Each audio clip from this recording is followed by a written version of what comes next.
الحمد لله والصلاة والسلام على سيدنا محمد وعلى آله وأصحابه أجمعين.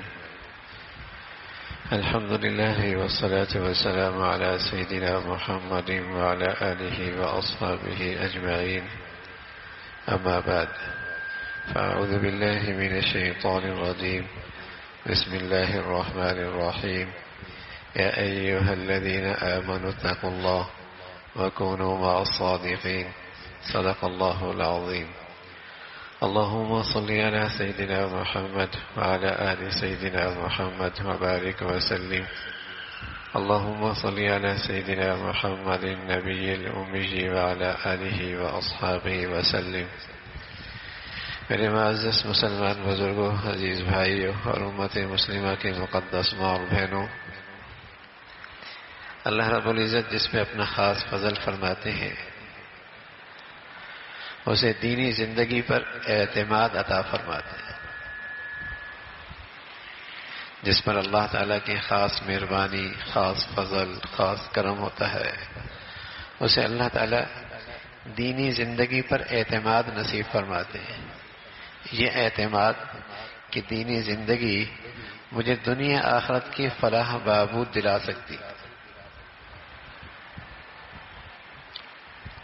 میری فلاح و بہبود دنیا کی یا آخرت کی، دین کی زندگی میں ہے. یہ کسی کو اعتماد نصیب ہو جائے، اس پر کسی کو یقین نصیب ہو جائے، کسی کی یہ سوچ اور فکر بن جائے، اس پر اللہ کا بڑا کرم ہے.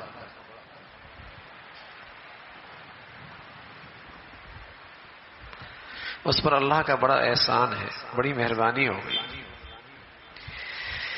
جو اپنی دینی زندگی کے بارے میں یہ اعتماد رکھتا ہے، یہ یقین رکھتا ہے کہ فلاح و بہبود دنیا آخرت کی اس دینی زندگی میں،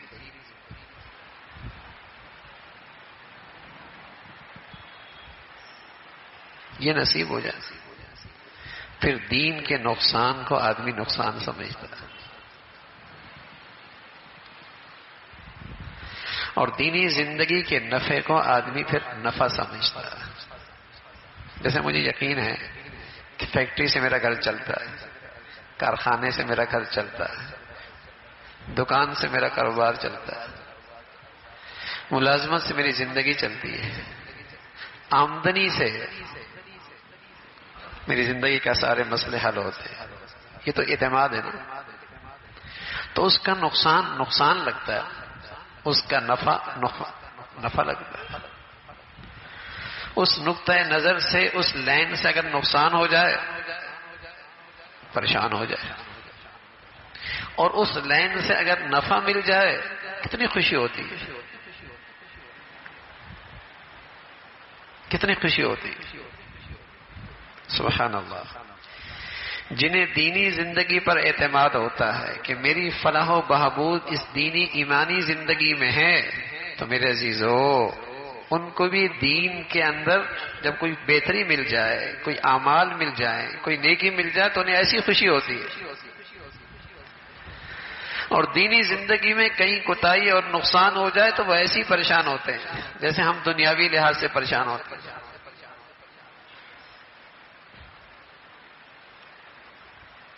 یہ اعتماد آ جائے کہ میری فلاح و بہبود دینی زندگی میں ہے. مسلمان دین کے کچھ نقشے، کچھ شکلیں، کچھ احکامات تو پورا کرتا ہے، لیکن اسے یہ ایمان نہیں، یہ یقین نہیں، یہ اعتماد نہیں ہے دین پر. یہ اعتماد نہیں ہے. اگر یہ اعتماد ہوتا تو کبھی ایسا نہیں ہوتا کہ ابا نماز پڑھے اور بیٹا نہ پڑھے، اماں پڑھے اور بیٹی نہ پڑھے،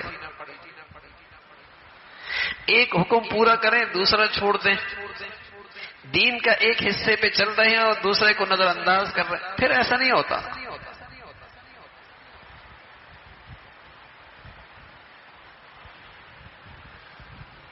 کیا خیال ہے؟ ایک دکان سے نفع آ رہا ہو، دوسری دکان میں گھاٹا ہو رہا ہو، دونوں برداشت ہے، دونوں مطمئن رکھتی ہیں. بے چین ہو جاتا ہے. میاں ادھر سے کما رہا ہے، ادھر ضائع ہو رہا ہے. یوں کہتے ہیں نا، وہاں تو یہ سوچتے ہیں ادھر کما رہا ہے ادھر ضائع کر رہا ہے. لیکن چونکہ دین کے اعتماد نہیں تو نماز پڑھنا یہ خیال نہیں آتا کہ بازار میں تو میری نماز ضائع ہو رہی ہے، شادی میں تو میری ساری کمائی ضائع ہو رہی ہے، وہاں یہ خیال نہیں آتا. یہاں یہ خیال آتا ہے کہ بیٹے بڑی مشکل سے کمایا ہے اور تم ہو اڑا دیتے ہو،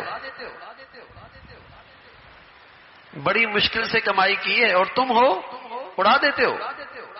ہاں تو یہ کہتے ہیں نا. لیکن یہاں یہ نہیں ہے کہ بیٹے بڑی مشکل سے نیکی اکٹھی کی ہے اور تم ہو نافرمانی پہ تلی ہوئی ہو، وہاں یہ نہیں آتا.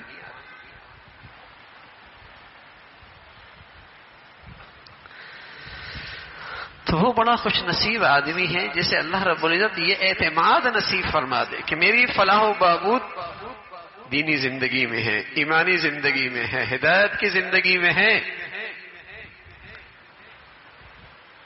یہ یقین آ جائے، یہ اعتماد آ جائے اس دینی زندگی پر. غلطیاں کوتاہیاں پھر بھی ہوں گی، حکم پھر بھی ٹوٹیں گے، لیکن نقصان برداشت نہیں ہوگا، نقصان برداشت نہیں ہوگا. نقصان وہی رہتا ہے، وہی برداشت ہوتا ہے، وہی ماتھے پہ بل نہیں آتا، وہی کان پہ جوں نہیں رینگتی، وہی تکلیف نہیں ہوتی جہاں دینی زندگی کے بارے میں یہ ایمان نہیں کہ اس سے میری فلاح و بہبود ہے دنیا آخرت کی.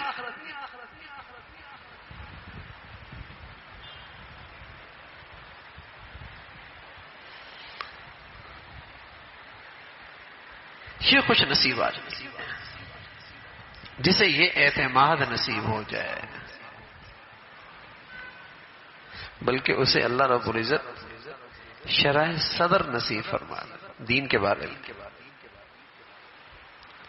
بلکہ یوں کہیے اس کے دل کی آنکھیں کھل جائیں، اس کو سمجھ آ جائے کہ میری فلاح و بہبود صرف دینی زندگی میں اور کچھ نہیں. نہ دکان سے زندگی بنے گی، نہ فیکٹری سے بنے گی، نہ کارخانے سے بنے گی، نہ مال سے بنے گی، نہ اسٹیٹس سے بنے گی. یہ یقین آ جائے کہ میری دنیاوی زندگی بھی دینی زندگی سے بنے گی، اخروی زندگی بھی میری دینی زندگی سے بنے گی. یہ ایمان آ جائے.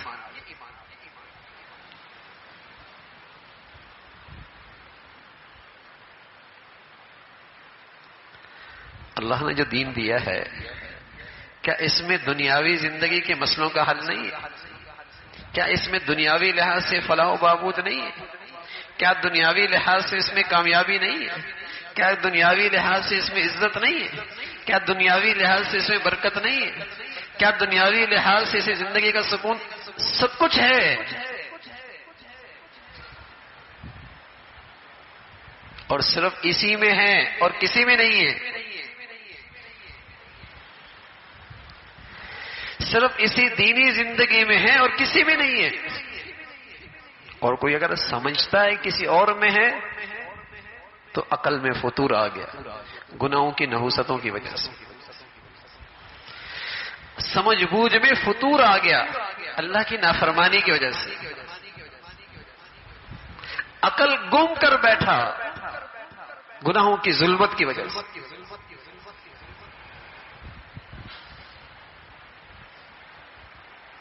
سمجھ بوجھ خراب ہو گئی، عقل خراب ہو گئی، دانش فیل ہو گئی.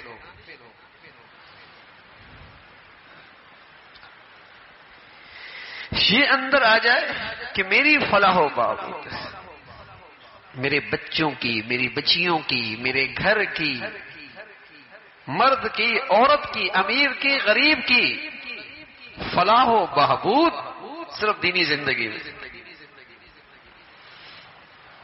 اگر یہ اندر نہیں آ رہا خطرے کی بات ہے کہ وہ دین کے بارے میں صحیح سوچ نہیں رکھتا، صحیح فکر نہیں رکھتا، اپنے نبی پہ صحیح اعتماد نہیں رکھتا،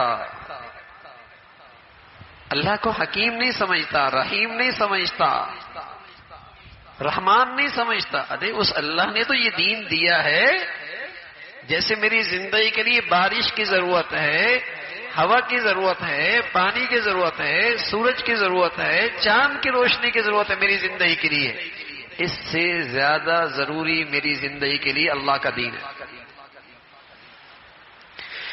جیسے رحمت کی بارش اللہ کی رحمت، جیسے سورج کی روشنی اللہ کی رحمت، جیسے چاند کی روشنی اللہ کی رحمت، جیسے آب و ہوا یہ اللہ کی رحمت، ایسی اللہ کا دین بھی اللہ کی رحمت۔ یہ زحمت کی چیز نہیں، یہ رحمت کی چیز ہے۔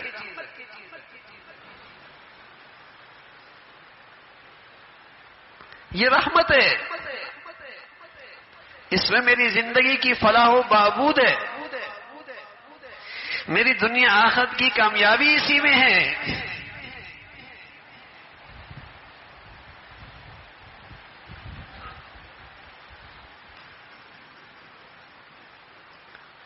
یہ بنیادی خرابی ہے، جس خرابی کی وجہ سے مسلمانوں کے گھروں میں دین میں اضافہ ہونے کے بجائے کم ہوتا جا رہا ہے۔ باپ دیندار ہے تو بیٹا نہیں ہے، ماں دیندار ہے تو بیٹی نہیں ہے، کچھ دینداری ہے تو کچھ نہیں ہے، یہ سمجھ خراب ہو گئی۔ دنیاوی زندگی پر اعتماد ہے نا بھائی، کہ یہاں سے آتا ہے، زندگی پیسوں سے بنتی ہے، تو بتائیے 30 سال کے مقابلے میں آج مالداری بڑی نہیں بڑی، خوشحالی بڑی نہیں بڑی، اسٹیٹس بڑا نہیں بڑا؟ سائیکلوں پہ چلتے تھے، ٹین کے گھر ہوا کرتے تھے، روکھا سوکھا کھایا کرتے تھے، امیر غریب سب کی زندگی میں بڑھوتری آئی نا، سب کی زندگی میں بڑھوتری آئی، لیکن دین کا کیا حال ہو گیا؟ عبادت ہے تو معاملات کوئی نہیں، کچھ معاملات ٹھیک رہے تو معاشرت کوئی نہیں، کچھ اخلاق اچھے ہیں تو عبادات کوئی نہیں، ابا میں ہے تو اولاد میں کوئی نہیں، گھر میں ہے تو بازار میں کوئی نہیں، غمی کی حالت میں ہے تو خوشیوں میں گناہوں کا طوفان ہے۔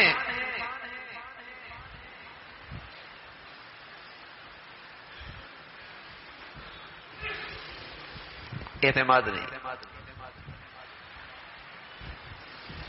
اس دینی زندگی پر آج مسلمانوں کا اعتماد نہ رہا۔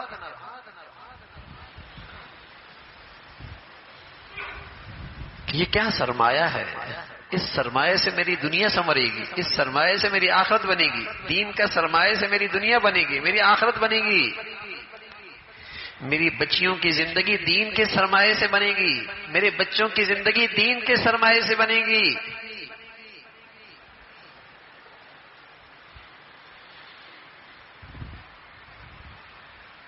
یہ اللہ بھی کہہ رہے ہیں، یہ اللہ کے رسول بھی کہہ رہے ہیں، قرآن بھی کہہ رہا ہے، نبی کی ارشادات میں بھی یہی ہے، لیکن میرا دل اس کو کتنا مانتا ہے؟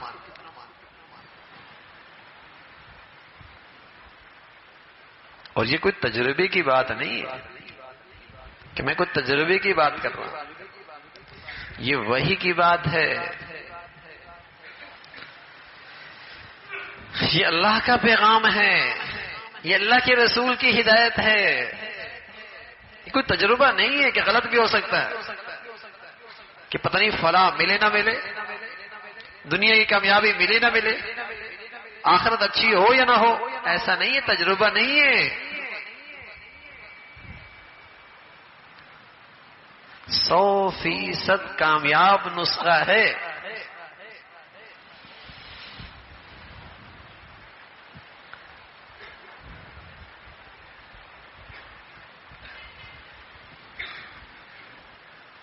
اس دینی زندگی پر اعتماد کتنا ہے؟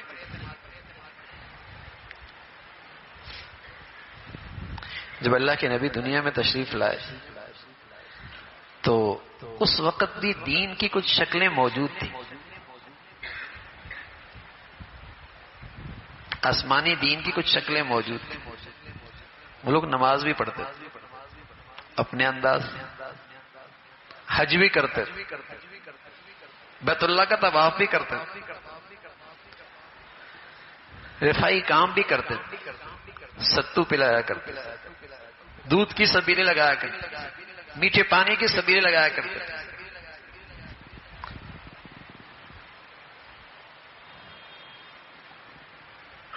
انہیں اللہ کے گھر بنانے پہ بڑا فخر ہوا کرتا تھا، وہ بڑا اعزاز سمجھتے تھے۔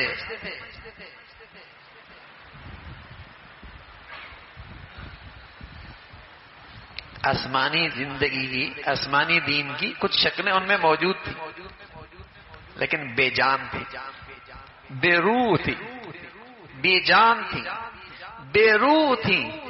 کیوں؟ انہیں اس بات پر یقین نہیں تھا کہ اس سے ہماری زندگی بھی بن سکتی۔ نمازیں تھیں، حج بھی تھا، سبیلی بھی تھی، کھانا کھلانا بھی تھا، سخاوت بھی تھی۔ آپ کے نبوت سے پہلے یہ چیزیں موجود تھیں۔ یہ ان کی زندگیوں میں عبادت بظاہر یہ چیزیں چل رہی تھی، لیکن انہیں اس پر اعتماد نہیں تھا، بے روح تھی، بے جان تھی کہ کر لیا تو کیا ہونا ہے، نہ کر لیا تو کیا ہونا ہے۔ جیسے ہمیں 4 پڑھ لی تو کیا ہوگا، اگر فجر چھوڑ لی تو کیا ہوا، ابا نے پڑھ لی تو ٹھیک ہے، اماں نے نہیں پڑھی تو کیا ہوا، بیٹے نے پڑھ لی تو ٹھیک ہے، بیٹی نہیں پڑھی تو کیا ہوا، اسکول جانا تھا، تیاری کرنی تھی۔ بے روح عبادت، بے جان عبادت۔ دینی زندگی کی یہ ساری چیزیں بے روح، اعتماد کوئی نہیں اس سے کچھ ہو سکتا ہے۔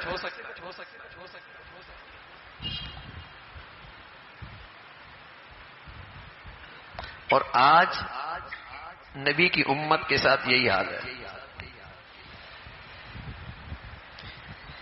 آج نبی کی امت کے ساتھ بھی یہی حال ہے۔ پوری دنیا میں، اسلامی دنیا میں آپ دیکھیں گے تو یہی نقشہ ملے گا۔ ان کے ہاں عبادات ہیں لیکن رسمی طور پہ، عید بھی پڑھ لیں گے،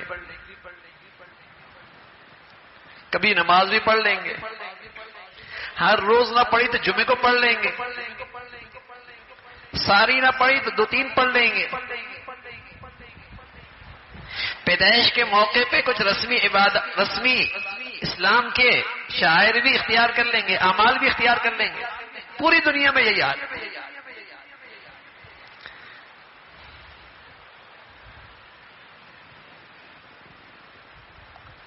لیکن انہیں اس دینی زندگی پر اعتماد کوئی نہیں کہ اس سے ہماری زندگی میں کچھ فلاح ہوگی، کامیابی ہوگی، کوئی عزت ملے گی، کوئی زندگی سنورے گی، کوئی اچھا ہو جائے گا، اس سے کوئی آخرت بنے گی۔ اس لیے ایک ہی مسلمان 2 مختلف جگہوں پہ بالکل مختلف نظر آتا ہے، بالکل مختلف۔ حرم میں کچھ اور نظر آتا ہے، بازار میں کچھ اور نظر آتا ہے،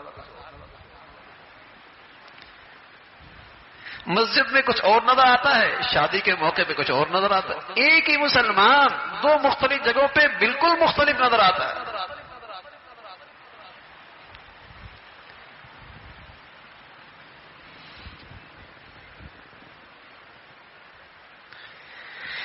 تو آج اس دینی زندگی پہ مسلمانوں کا اعتماد نہیں رہا کہ یہ ہمیں فلاح دے سکتا ہے، کامیاب کر سکتا ہے۔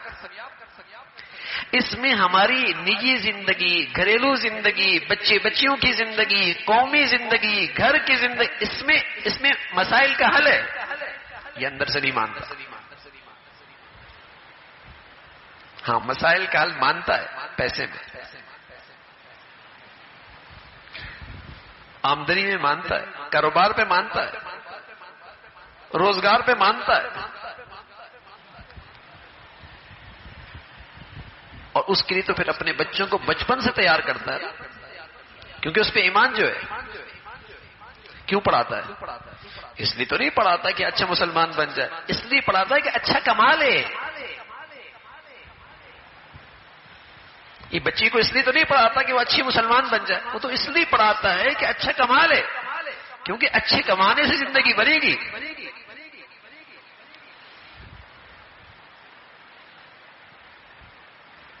کمانا برا نہیں، پڑھانا برا نہیں، لیکن اسلام پہ اعتماد نہ ہونا یہ بہت برا ہے۔ کمانا برا نہیں، پڑھانا برا نہیں، لیکن اسلامی زندگی پر اعتماد نہ ہونا یہ بہت برا ہے۔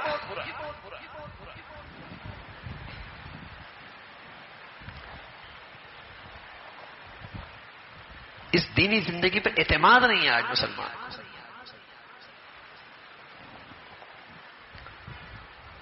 کلمہ بھی پڑھتا ہے، نبی کا نام لیوا بھی ہے، قرآن کو سچی کتاب بھی مانتا ہے، آپ علیہ الصلوۃ والسلام کے احادیث کو بھی برحق مانتا ہے، لیکن دل دینی زندگی کے بارے میں یہ اعتماد نہیں رکھتا، ذہن یہ نہیں ہے، فکر یہ نہیں ہے، یقین یہ نہیں ہے۔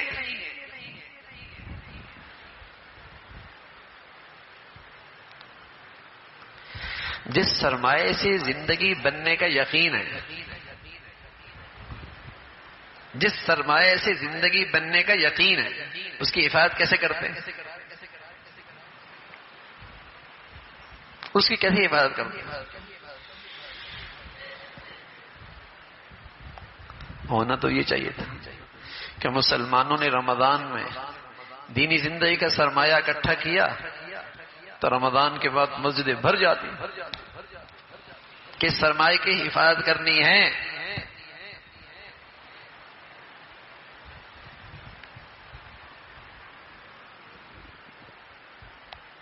لیکن حفاظت نہیں کرتے۔ کیوں نہیں کرتے بھائی؟ ٹھیک ہے رمضان میں تو ماحول ہوتا ہے، اس ماحول سے یہ بھی نماز پڑھنے لگ جاتا ہے، لیکن چونکہ سوچ نہیں ہے نا، ذہنیت نہیں ہے نا، اس دینی زندگی پر اعتماد نہیں ہے نا، جہاں ماحول ختم ہوا اس کی مسلمانی بھی ختم ہو گئی، اس کی مسلمانی بھی ختم ہو گئی۔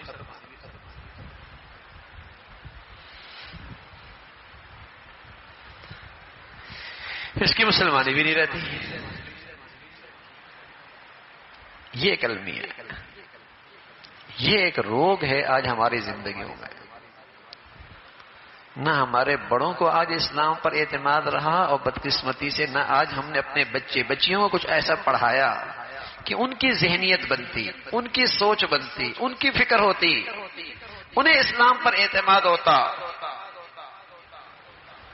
وہ ذہنیت ختم ہو گئی۔ بلکہ اب تو اس سے بھی خطرناک بات کہ اسلامی زندگی اختیار کریں گے تو زندگی میں مشکلات آ جائیں گی۔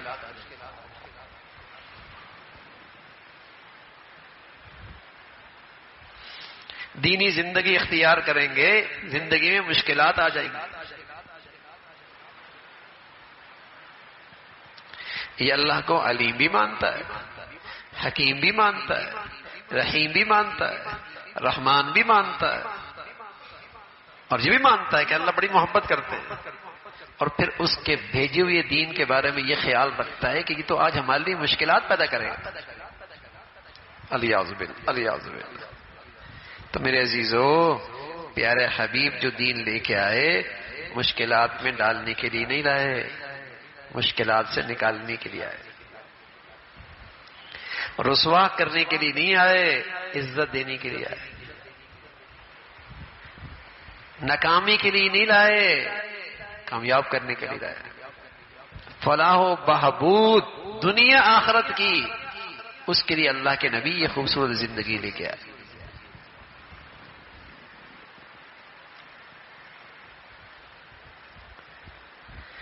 اللہ تعالی ہم پر بھی رحم فرما دے بھائی، کہ اللہ ہمیں بھی یہ سوچ نصیب فرما دے، ہمیں اپنی دینی زندگی پہ اللہ ہمیں اعتماد نصیب فرما دے۔ اعتماد آ جائے نا پھر نقصان لگے گا، پھر اس سرمایہ کی حفاظت کی فکر ہوگی۔ اب ہم نے ایک آیت پڑھی ہے، یا ایھا الذین آمنوا اتقوا اللہ وکونوا مع الصادقین، ایمان والو اگر ایمان کی زندگی بچانی ہے، تقوی چاہتے ہو تو اپنا اٹھنا بیٹھنا سچے لوگوں کے ساتھ کر لو، اب سچے لوگوں کے ساتھ تو وہ اٹھے بیٹھے گا نا جس کو ایمانی زندگی قدر و قیمت کا اندازہ ہوگا. وہ اپنے بچوں کو ایسے ماحول میں لے کے آئے گا، اپنی بچیوں کو لے کے آئے گا، خود وقت نکالے گا.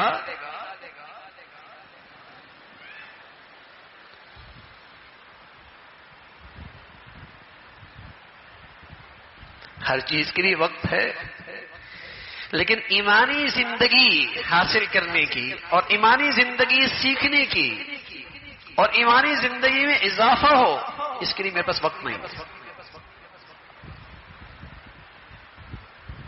میری بچوں کے پاس وقت نہیں، میری بچیوں کے پاس وقت نہیں. وقت اس لیے نہیں میرے عزیزو کہ اسے میں نے اپنی زندگی میں غیر ضروری چیز سمجھ لیا. الیاذ باللہ. صحت ضروری چیز ہے، وقت نکالتا ہے. پیسہ کمانا ضروری چیز ہے، وقت نکالتا ہے. کاروبار ضروری چیز ہے، وقت نکالتا ہے. ہر چیز کے لیے وقت نکالتا ہے. دین غیر ضروری چیز، اس کے لیے اس کے پاس وقت نہیں ہے.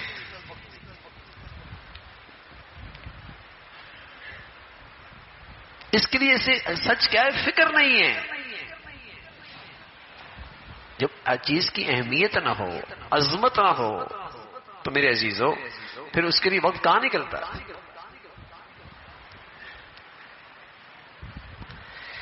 اللہ کریم کرا ایمان والو اتقوا اللہ وکونوا مع الصادقین. اے ایمان والو، ایمان کی زندگی بچانی ہے، اس کی حفاظت کرنی ہے، تقوی اختیار کرنا ہے، تو سچوں کے ساتھ رہو.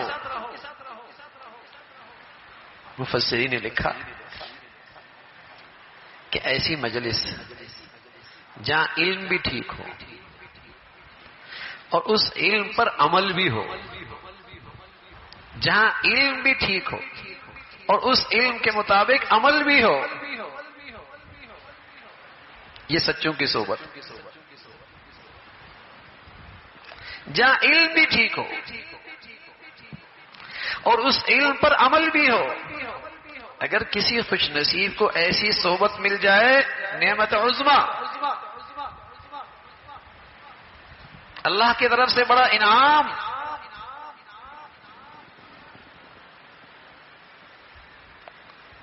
اس سے ایمانی زندگی بچتی ہے.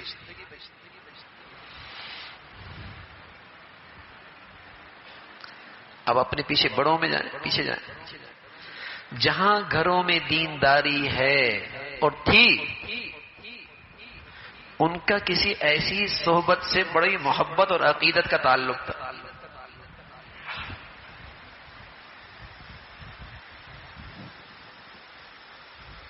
یہ دینی صحبت جہاں علم بھی ٹھیک ہو، عمل بھی ٹھیک ہو، یہ مسلمانوں کی دینی زندگی کے لیے پاور ہاؤس ہے.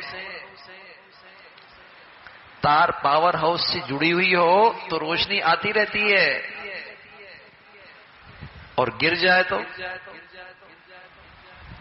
ہم نے اعتکاف والوں بچوں سے پوچھا اگر پاور ہاؤس سے تار گر جائے تو کون اٹھاتا ہے؟ کہا ہیروئنچی اٹھاتا، چرسی اٹھا لیتی. بالکل صحیح بات. مسلمان کا کسی عالم ربانی سے، ایسا عالم جو زندگی میں عمل بھی ہے، اگر اس کا مسلمانوں سے اس کا تعلق ٹوٹ جائے اور مسلمان ایسی صحبت سے محروم ہو جائے، کوئی بھی بے دین اسے اچک لے گا. کوئی بھی بے دین اسے اچک لے گا. یہ کسی بھی فتنے کا شکار ہو جائے گا. کوئی بھی بے دینی کی نظریات قبول کر لے گا. ریوڑ بغیر نہگبان کے ہو تو بھیڑیا کھا جاتے. مسلمان ایسی صحبت سے محروم ہو جائے، کوئی بھی بھیڑیا آ کے اسے اٹھا لے گا.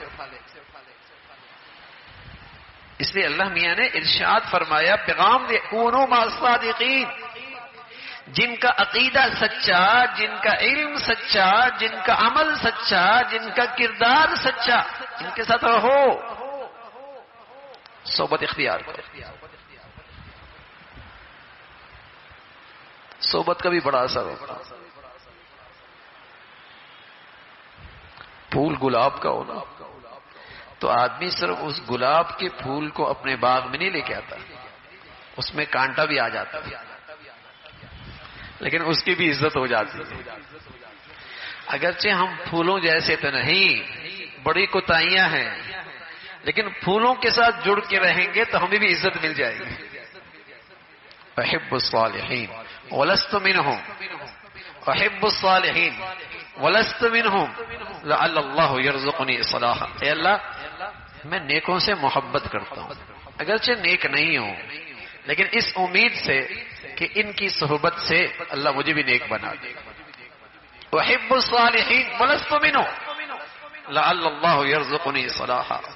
اللہ، نیکوں سے محبت کرتا ہوں، اور کیوں محبت ہے؟ نیکی کی وجہ سے، اور میں تو خود اس درجے کا نیک نہیں ہوں، لیکن اس امید سے محبت رکھتا ہوں کہ میں بھی نیک بن جاؤں۔ بڑی نعمت ہوتی ہے۔ پہلے مسلمانوں کی زندگیوں میں چونکہ دینی زندگی سب کچھ تھی، جیسے آج صحت سب کچھ ہے نا تو فیملی ڈاکٹر ہوتا ہے، کاروبار سب کچھ ہے نا فیملی وکیل ہوتا ہے، ہاں گھر تعمیرات سب کچھ نا فیملی آرکیٹیکٹ ہوتا ہے۔ پہلے مسلمانوں کی زندگی میں دین ہی سب کچھ تھا، تو وہ کوئی بات بھی بغیر پوچھے بغیر سیکھے نہیں کیا کرتے تھے، ان کی پوری فیملی کا تعلق ہوتا تھا۔ اب فیملی ڈاکٹر تو سمجھ میں آتا ہے، فیملی وکیل بھی سمجھ میں آتا ہے، لیکن کسی مربی سے ایسا تعلق کہ میرے گھر کی دینی زندگی کا مشورہ، پوری زندگی کا مشورہ کسی مربی سے، کسی مصلح سے، یہ سمجھ میں نہیں آتا۔ ادھر تو کیا کہتے ہیں، خود پڑھ لو نا، انٹرنیٹ پہ سب کچھ ہے نا، تم یہ اماں کا علاج بھی انٹرنیٹ سے دیکھ کے کر لیا کرو، ڈاکٹر کے پاس جانے کی کیا ضرورت؟ ماں تو بڑے محتاط ہیں، آپ ماں تو بڑے محتاط ہیں۔ ارے میاں تمہیں انگریزی بھی آتی ہے، نسخے بھی سارے موجود ہیں، خود ہی کر لو نا، گھر بھی خود ہی بنا لو۔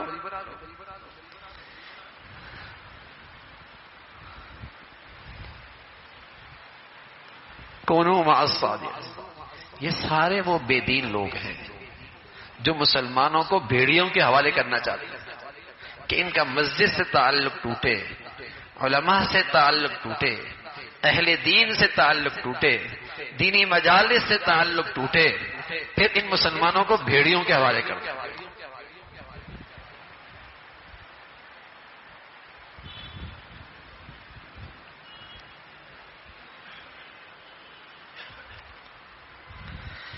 تو یہ صحبت ہے، اس صحبت کی برکت سے ایمان بڑھتا ہے، دینی زندگی محفوظ رہتی ہے، ترقی ہوتی ہے۔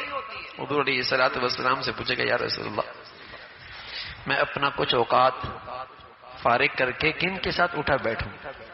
فرمایا اذا رؤوا ذکر اللہ، فرمایا جنہیں دیکھ کر اللہ یاد آ جائے، اور جن کی صحبت میں بیٹھنے سے آخرت کی فکر نصیب ہو۔ فرمایا اگر ایسے زمین پہ لوگ مل جائیں قدر کرو، آخرت کی فکر نصیب ہو جائے۔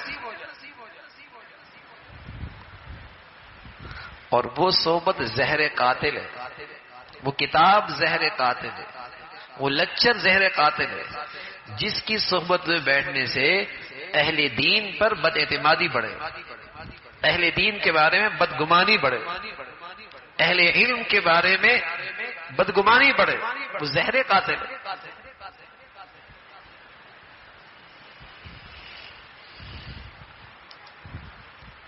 تو دین سرمایہ کی حفاظت کرنی ہے اس صحبت کی برکت سے۔ حضور علیہ الصلوۃ والسلام فرمایا کرتے تھے، المرء مع من احب، آدمی کا حشر کل انہی لوگوں کے ساتھ ہوگا جن کے ساتھ یہ دنیا میں محبت کرتا ہے۔ اللہ والوں سے محبت، اہل دین سے محبت، اہل تقوی سے محبت، دل سے محبت ہے۔ ہم ایسے نہیں ہیں، لیکن محبت میں سچے ہیں۔ اللہ کی ذات سے امید ہے ہمارا حشر بھی اللہ ان نیک لوگوں کے ساتھ فرما دے۔ صحابہ فرمایا کرتے تھے رضوان اللہ اجمعین، ہمیں ایمان کے بعد جس بات سے سب سے زیادہ خوشی ہوئی وہ اللہ کے نبی کے اس ارشاد سے، کیونکہ ہم بس اوقات دکھی ہو جایا کرتے تھے۔ ایک صحابی گھر میں بیٹھی ہوئی ہے، خیال آیا یہاں تو ذرا سی بے چینی ہوتی ہے، اللہ کے نبی کا چہرہ دیکھ لیتے تھے، صحبت میں چلے جاتے ہیں، بے چینی ختم ہو جاتی۔ اس جنت میں کیا مزہ آئے گا جہاں آپ اوپر ہوں گے ہم نیچے ہوں گے، اس میں مزہ ہی کیا آئے گا؟ وہاں ہم کس کے پاس جائیں گے؟ وہاں کس کے پاس جائیں گے؟ سبحان اللہ۔ تو اللہ کے نبی صلی اللہ علیہ وسلم سے جب یہ ارشاد سنا نا کہ المرء مع من احب، المرء مع من احب، فرمایا ہمارے اپنے اعمال کے بارے میں تو ہماری دو رائے ہو سکتی ہیں، پتہ نہیں صحیح ہے بھی یا نہیں، لیکن جو ہمارے دل میں اپنی نبی کی سچی محبت تھی نا، اس میں کوئی دوسری رائے نہیں تھی، اس میں ہم بڑے سچے تھے۔ تو ہمیں اس سے بڑی خوشی ہوئی کہ آدمی جس سے محبت کرتا ہے اسی کی طرف اٹھایا جائے۔ اور رسول اللہ صلی اللہ علیہ وسلم نے ایک دعا سکھائی ہے، اللہم انی اسألک حبک وحب من یحبک، اللہ اپنی بھی محبت دے دے اور زمین میں وہ لوگ جو تجھ سے محبت کرتے ہیں، جن سے آپ محبت کرتے ہیں، اللہ ان کی بھی محبت دے دے۔ اللہ اپنی محبت بھی دے دے اور اس زمین میں جو تجھ سے محبت کرتے ہیں،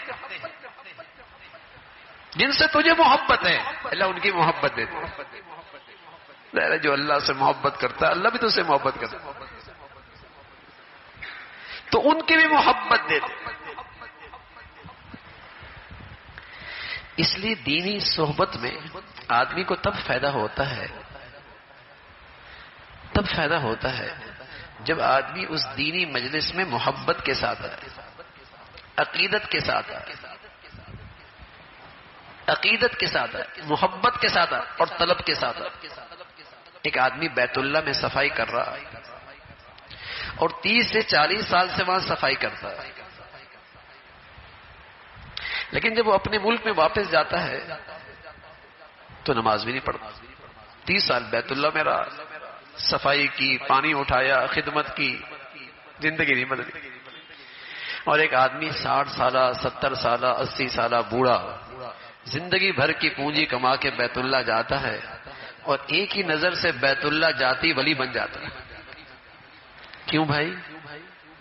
وہ آدمی جو وہاں کام کر رہا تھا اس کے دل میں وہاں کی عقیدت نہیں تھی، ملازمت تھی، عظمت نہیں تھی، طلب نہیں تھی، اور یہ آدمی عقیدت کا توشہ لے کر گیا، محبت کا توشہ لے کے گیا، طلب کی دولت لے گیا، زندگی کی کایا ہی پلٹ گئی۔ حاجی امداد اللہ مہاجر مکی رحمۃ اللہ علیہ سے پوچھا گیا، حضرت آدمی کسی اللہ والے سے، کسی نیکی مجلس سے کب فائدہ اٹھاتا ہے اور کب محروم رہتا ہے؟ فرمایا فائدہ تب اٹھاتا ہے جب اس کے دل میں عقیدت اور محبت بھی ہو۔ اور خالی ہاتھ کب رہتا ہے؟ فرمایا کئی سالوں سے آتا جاتا رہے لیکن محبت سے دل خالی ہے، عقیدت سے دل خالی ہے، تو وہ وہاں سے خالی ہاتھ ہی جائے گا۔ اس لیے میرے عزیزو، کوئی ایسا عالم مل جائے جس کا علم بھی سچا، عمل بھی سچا، اور آپ کے دل میں اس کی عقیدت اور احترام ہے، وہاں ضرور جائیں اور طلب کی نیت سے جائیں۔ انشاءاللہ ایمان بھی بچے گا، خاتمہ بھی ایمان پہ ہوگا، نجات بھی مل جائے گی۔ کسی بھی عالم دین سے آپ کا تعلق ہے، لیکن محبت ضروری ہے، عقیدت ضروری ہے، اعتماد ضروری ہے، یہ زندگیاں بدل دے گا، یہ زندگیاں بدل دیتا ہے، یہ عقیدت محبت زندگیاں بدل دیتی ہے۔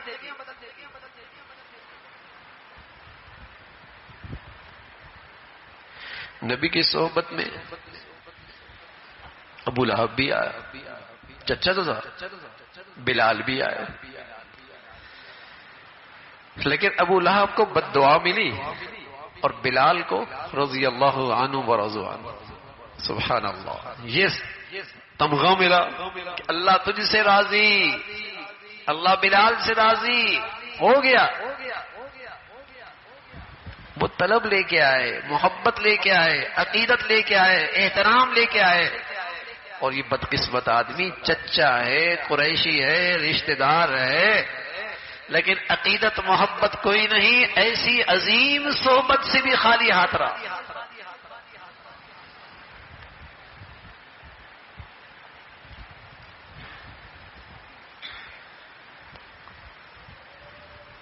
تو دینی مجلس سے، دینی صحبت سے وہی فائدہ ہوگا جہاں آپ عقیدت کے ساتھ جائیں، جہاں آپ محبت کے ساتھ جائیں، جہاں آپ طلب کے ساتھ جائیں۔ یہ چیزیں زندگیاں بدلتی ہیں۔ ہاں، پہلے اچھی طرح جانچ لے، دیکھ لے، ہاں، لیکن جب جائیں تو پھر عقیدت کے ساتھ جائیں،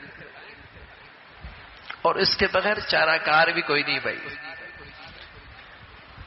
اس کے بغیر دین کہاں سے سیکھیں گے؟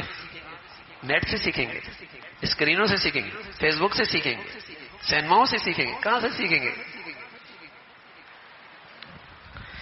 اس کے بغیر چارہ کار بھی کوئی نہیں۔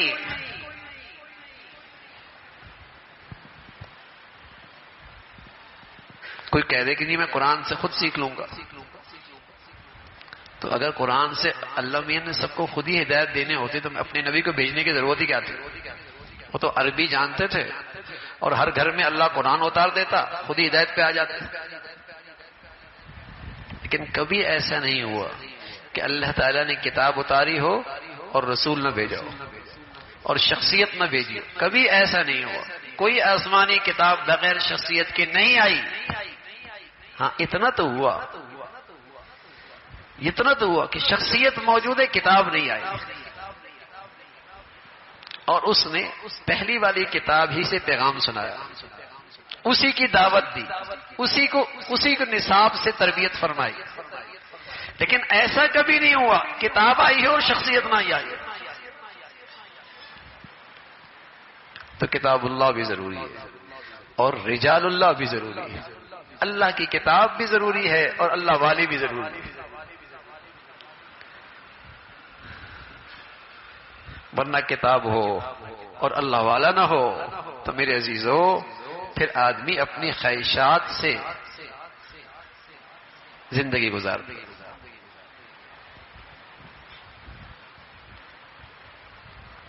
تو دینی زندگی کی حفاظت اور اس میں ترقی، نیک صحبت، نیک مجلس، نیکوں سے محبت، نیکوں سے تعلق، اور یہ تعلق کسی غرض کے لیے نہ ہو، کسی مفاد کے لیے نہ ہو، ایک ہی چاہت ہو، یہ نیک ہے، اللہ مجھے نیک بنا دے۔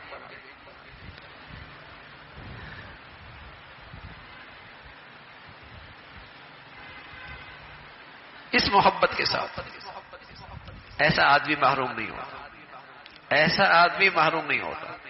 اور ہم نے تو بار بار اس کا تجربہ کیا۔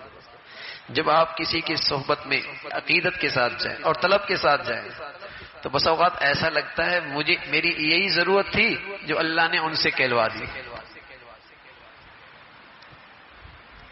اللہ نے ان سے وہی بات کہلائی جس کی مجھے ضرورت تھی،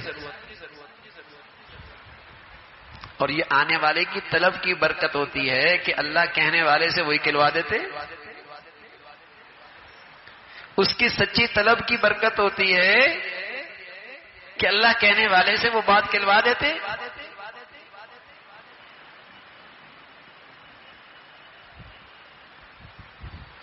تو سچی طلب ہو، اور جب بھی کسی دینی مجلس میں جائیں اللہ سے مانگ لیا کریں، اللہ تعالیٰ سے مانگ لیا کریں، اے اللہ عمل کی توفیق نصیب فرما۔ ہاں، ہم اس لیے آ رہے ہیں، ہم اس لیے جا رہے ہیں، ہم اس لیے بیٹھ رہے ہیں، رسمن نہ ہو، رسمن نہ ہو۔ میرے عزیزو، نماز بھی رسمن پڑھی تو اس کا اثر کوئی نہیں ہوگا۔ اس لیے حکیم علامہ تھانوی رحمۃ اللہ علیہ فرمایا کرتے جب نماز پڑھو نا، یہ نیت کر لیا کرو، اے اللہ اس نماز کا اثر دے کہ میری زندگی سے گناہ ختم ہو جائے۔ پھر دیکھیے اگر چند نمازی بھی ایسی پڑھ لی تو کتنے گناہ چھوٹ جائیں گے۔ نیت کی نا کہ اللہ میں جھوٹ بولتا ہوں، غیبت کرتا ہوں، بد نظری کرتا ہوں، اللہ نماز پڑھ رہا ہوں اور تیرے قرآن کا تیرا قرآن سچ ہے، سچ کہا ہے قرآن نے کہ نماز پڑھنے سے گناہ ختم ہو جاتے ہیں، اے اللہ میں نماز پڑھ رہا ہوں، مجھے بھی گناہوں سے محفوظ کرنا۔ اس نیت سے نماز پڑھ کے دیکھے، اور اسی طرح دینی صحبت میں جب آئے تو اسی نیت سے آئے کہ ہماری دینی زندگی میں ترقی ہو، رسمن نہ ہو، طلب لے کے آئے. پھر آپ کا آنا، آپ کا وقت نکالنا، آپ کا بیٹھنا سب عبادت ہے، سب عبادت. شاہ ابرار الحق رحمۃ اللہ علیہ فرمایا کرتے تھے کہ اگر دینی زندگی کی حفاظت کرنی ہے تو ایسی مجلس جس کا علم پر بھی اعتماد ہے، جس کا عمل بھی اپنے علم کے مطابق ہو، وہاں اگر ہر روز ممکن نہیں تو ہفتے میں ایک بار، ہر ہفتے میں ممکن نہیں تو 15 دن میں ایک بار فرمایا اپنے بچوں کو بھی لے کے جاؤ، اپنے گھر والوں کو بھی لے کے جاؤ. غذا ہے، ہماری ضرورت ہے، اس سے ہماری توانائی ہے، دین کی سمجھ ٹھیک ہوتی ہے. ورنہ تو روز کھانا کھاتے ہیں، روز غذا استعمال کرتے ہیں، لیکن کم از کم اس دینی غذا کے لیے تو وقت نکالنا چاہیے، اور طلب کے ساتھ. کہیں بھی ایسی صحبت میسر آ جائے جہاں سے آپ کی طبیعت ملتی ہے، آپ کو اس سے مناسبت ہے، آپ کو اس سے محبت اور عقیدت ہے، نعمت عظمی ہے، قدر کیجئے.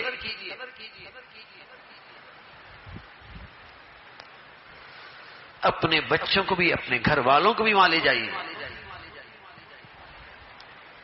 کونوا مع الصادقین، سچوں کے ساتھ رہو، اور اللہ سے مانگ کرے اے اللہ سچوں کی محبت دے دے، ہاں سچوں کی عقیدت دے دے.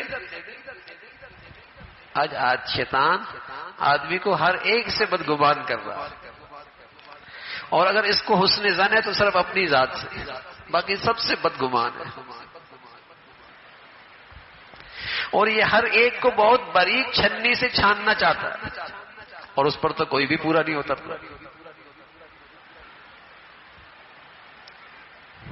اس پہ تو کوئی بھی پورا نہیں آتا، تو بدگمان کر دیتا، بدگمانی میں مبتلا کر دیتا. اگر کوئی صغائر پہ اصرار نہیں کرتا اور اس کی زندگی میں کبیرہ گناہ نہیں، اور اس کے ساتھ مجھے محبت اور عقیدت کا تعلق ہے، مجھے اس کی صحبت سے ضرور فائدہ ہو. کوئی صغائر پر اصرار نہیں کرتا، کبیرہ گناہ کا ارتکاب نہیں کرتا، مجھے اس سے محبت اور عقیدت کا تعلق ہے، اس صحبت سے مجھے ضرور فائدہ ہو.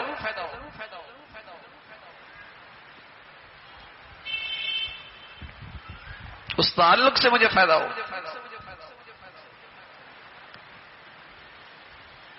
ایسی تو دوستیاں بھی کام آتی، ایسے تو تعلق بھی کام آتے. الاخلاء یومئذ بعضهم لبعض عدو الا المتقین. فرمایا ساری دوستیاں دشمنیوں میں بدل جائیں گی، دوستیاں دشمنیوں میں بدل جائیں گی، لیکن جس دوستی کی بنیاد نیکی ہوگی، تقوی ہوگی، پرہیزگاری ہوگی، یہ دوستی کل قیامت میں، آخرت میں بھی کام آئے گی. یہ دوستی کام، دنیا میں بھی کام، آخرت میں بھی کام آئے گی.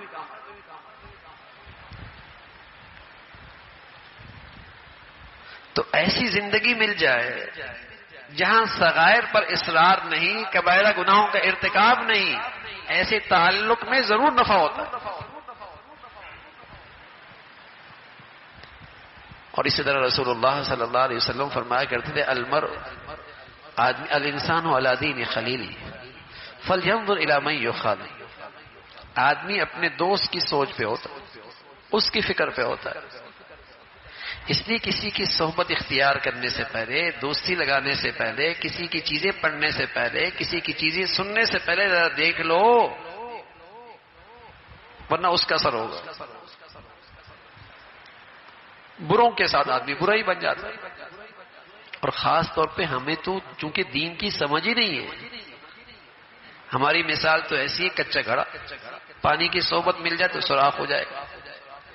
ہمیں دین اور سوچ، دینی سوچ اور فکر کے لحاظ سے بالکل خالی، کسی بے دین کی کوئی بات سن لی سوراخ ہو گئی، سوراخ ہو گئی. غلط صحبت کا یہ اثر. اور آج غلط صحبت کے لیے کہیں باہر نہیں جانا پڑتا، گھر میں بھی بٹن دبایا دیکھنا شروع کر دیا، ہاتھ لگایا سننا شروع کر دیا، یہ سوچے بغیر کون ہے کیا کہہ رہا ہے، اور دین کی سوچ اپنی ہے ہی نہیں. تو بس اوقات آدمی بے دینی کی نظریات پی جاتا ہے اور اسے اندازہ بھی نہیں ہوتا. چند دن پہلے فجر کی نماز میں ایک بچہ بتا رہا تھا، فلاں بچی ہے ہماری ڈاکٹر بن رہی ہے فلاں یونیورسٹی کے اندر، مسلمانوں کے گھروں میں پڑھی بڑی ہوئی سب کچھ ہوئی، کہنے لگی یہ سارے مذہب انسانوں کے بنائے ہوئی ہیں، باقی ہندو عیسائی سب برابر ہے، مسلمانوں کی بچی. یہ اس صحبت کا نتیجہ ہے، کیونکہ دینی سوچ ہے نہیں ہمارے بچیوں کی ہمارے بچوں کی، اور اس بری صحبت میں بھیج دیتے ہیں. جو بے دین آدمی پڑھاتا ہے، جیسا لٹریچر ہوتا ہے، جیسا ماحول ہوتا ہے، اسے وہ پی لیتی ہے. اور ماں باپ کو ہوش اس وقت آتا ہے جب وہ اسلام کے خلاف باتیں کرنا شروع کر دیتے ہیں.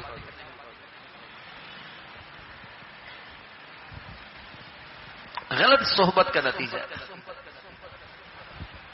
بے دینی کے ماحول میں ڈال دیا اولادوں کو، وہ بے دین بن گئی. تو ایسی میرے عزیزو وقت کی ضرورت ہے اور بڑی ضرورت ہے کہ ہم اپنے بچوں کو اپنے گھر والوں کو نیکی کی صحبت دیں، نیک لوگوں کی صحبت دیں، نیک ماحول دیں، جہاں علم بھی صحیح ہو، عمل بھی صحیح ہو، اور جس صحبت میں بیٹھنے سے آخرت کی فکر نصیب، آخرت کا شوق پیدا ہو اور اللہ اور اللہ کے رسول سے تعلق بڑھے. اللہ ہمیں نصیب فرمائے، اللہ ہمیں نصیب فرمائے. جو کچھ کہا سنا اللہ تعالی عمل کی توفیق نصیب فرمائے. وآخر دعوانا الحمد للہ رب العالمین. اللهم لك الحمد كله ولك الشكر كله، اللهم لك الحمد كله ولك الشكر كله. سبحان الله وبحمده سبحان الله العظيم، عدد خلقه ورضا نفسه ومداد كلماته. اللهم لا نحصي ثناء عليك أنت كما أثنيت على نفسك. لا إله إلا الله الحليم الكريم، سبحان الله رب العرش العظيم. نسألك موجبات رحمتك وعزائم مغفرتك والغنيمة من كل بر والسلامة من كل إثم. اللهم لا تدع لنا ذنبا إلا غفرته ولا هما إلا فرجته ولا حاجة هي لك رضا إلا قضيتها يا أرحم الراحمين. اے مولا کریم جو کچھ کہا سنا عمل کی توفیق نصیب فرما، ایمان والی سکون والی چین والی عزت والی زندگی نصیب فرما، بری زندگی سے بری موت سے برے حالات سے محفوظ فرما. اے مولا اپنے پسند کا جینا نصیب فرما، کلمے والی موت نصیب فرما. اپنے فضل سے مولا کریم تمام حاضرین حاضرات کی تمام جائز حاجات کو پورا فرما، مشکلات کو آسان فرما، پریشانیوں کو ختم فرما.